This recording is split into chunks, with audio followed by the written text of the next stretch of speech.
আসসালামু আলাইকুম, স্বাগতম জানাচ্ছি বিবিসি নিউজ আন্তর্জাতিক সংবাদে।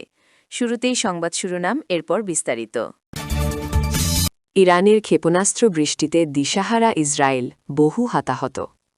বদলে যাচ্ছে যুদ্ধের সমীকরণ, ইরানের হামলায় শত শত ইসরায়েলি হতাহত। মধ্যপ্রাচ্যের জ্বালানি কেন্দ্র উড়িয়ে দেওয়ার পাল্টা হুমকি ইরানের। ইসরায়েলে তাণ্ডব চালানোর পর যুক্তরাষ্ট্র স্বীকার করল মোজতবা খামেনি জীবিত। দর্শক, এতক্ষণ শুনছিলেন সংবাদ শিরোনাম। এখন বিস্তারিত। আপনি যদি ইসরায়েলের ধ্বংস চান এবং মুসলিমদের পাশে থাকেন, তাহলে ভিডিওতে লাইক করে চ্যানেলটি অবশ্যই সাবস্ক্রাইব করে দিবেন এবং আপনার মূল্যবান মতামত অবশ্যই কমেন্টে লিখে জানিয়ে দিবেন। এখন বিস্তারিত। ইরানের ক্ষেপণাস্ত্র বৃষ্টিতে দিশাহারা ইসরায়েল, বহু হতাহত। ইসরায়েলে দফায় দফায় শক্তিশালী ক্ষেপণাস্ত্র হামলা চালাচ্ছে ইরান। একের পর এক ব্যালিস্টিক মিসাইলের বিস্ফোরণ ঘটছে অবৈধ ভূখণ্ডটির বিভিন্ন শহরে। ঘটছে ব্যাপক প্রাণহানি।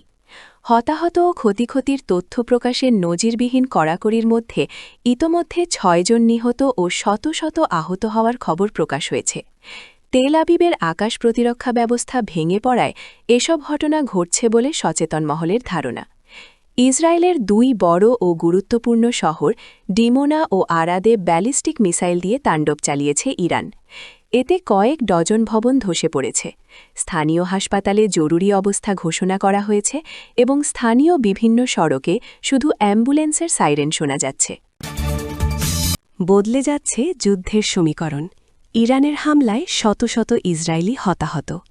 Islamic revolutionary guards corps IRGC জানিয়েছে, তাদের চলমান প্রতিশোধমূলক অভিযান অপারেশন ট্রু প্রমিস 4 এর সাম্প্রতিক ধাপে শত শত মানুষ নিহত বা আহত হয়েছে, যা শত্রুপক্ষের বিরুদ্ধে যুদ্ধের পাল্লা উল্লেখযোগ্যভাবে ভারী হওয়ার ইঙ্গিত দেয়।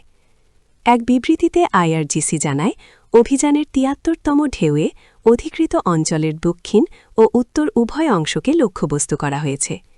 বিবৃতিতে বলা হয়, ইসলামিক প্রজাতন্ত্রের বিমান প্রতিরক্ষা খাতের শহীদদের সাহসিকতার প্রতি শ্রদ্ধা জানিয়ে IRGCর অ্যারোস্পেস ফোর্সের ক্ষেপণাস্ত্র ও ড্রোন ব্যবস্থার মাধ্যমে এই হামলা চালানো হয়েছে।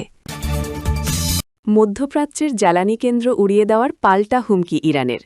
মার্কিন প্রেসিডেন্ট ডোনাল্ড ট্রাম্প ইরানের বিদ্যুৎ কেন্দ্রগুলো গুড়িয়ে দেওয়ার হুমকি দিয়েছেন। তিনি বিশ্বের জ্বালানি করিডোর হরমুজ প্রণালী ৪৮ ঘণ্টার মধ্যে খুলে দিতে বলেছেন, অন্যথায় ইরানকে এ পরিণতি ভোগ করার জন্য প্রস্তুত থাকতে বলেছেন। তবে তার এই হুমকিকে পাত্তা দেয়নি ইরান। পাল্টা হুঁশিয়ারি দিয়েছে তেহরান। হামলা হলে মধ্যপ্রাচ্যের জ্বালানি কেন্দ্রগুলোও উড়িয়ে দেওয়া হবে বলে ইরানের সেনাবাহিনী হুঙ্কার দিয়েছে। ইরানের বিদ্যুৎ কেন্দ্রগুলো বিধ্বস্ত করার ট্রাম্পের হুমকির জবাবে উপসাগরীয় অঞ্চলের অবকাঠামোর উপর পাল্টা হামলার হুমকি পুনর্ব্যক্ত করেছে ইরানের সামরিক বাহিনী। ইসরায়েলে তাণ্ডব চালানোর পর যুক্তরাষ্ট্র স্বীকার করল মোজতাবা খামেনি জীবিত।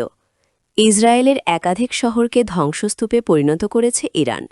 প্রতিশোধমূলক হামলার অংশ হিসেবে শনিবার ২১ মার্চ দফায় দফায় ব্যালিস্টিক মিসাইল ছুড়ে অবৈধ ভূখণ্ডটির আরাদ, ডিমোনা সহ বেশ কয়েকটি শহরকে নরক বানিয়ে দিয়েছেন ইসলামী প্রজাতন্ত্রের সর্বোচ্চ নেতা আয়াতুল্লাহ মোজতাবা খামেনির সেনারা।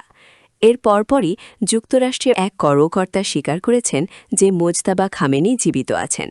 যদিও গত ২৮ ফেব্রুয়ারি ওয়াশিংটন ও তেল আবিব যৌথভাবে ইরানে আগ্রাসন শুরু করার পর থেকেই মার্কিন প্রেসিডেন্ট মোজতাবা খামেনির জীবিত থাকা নিয়ে সন্দেহ পোষণ করে আসছিলেন।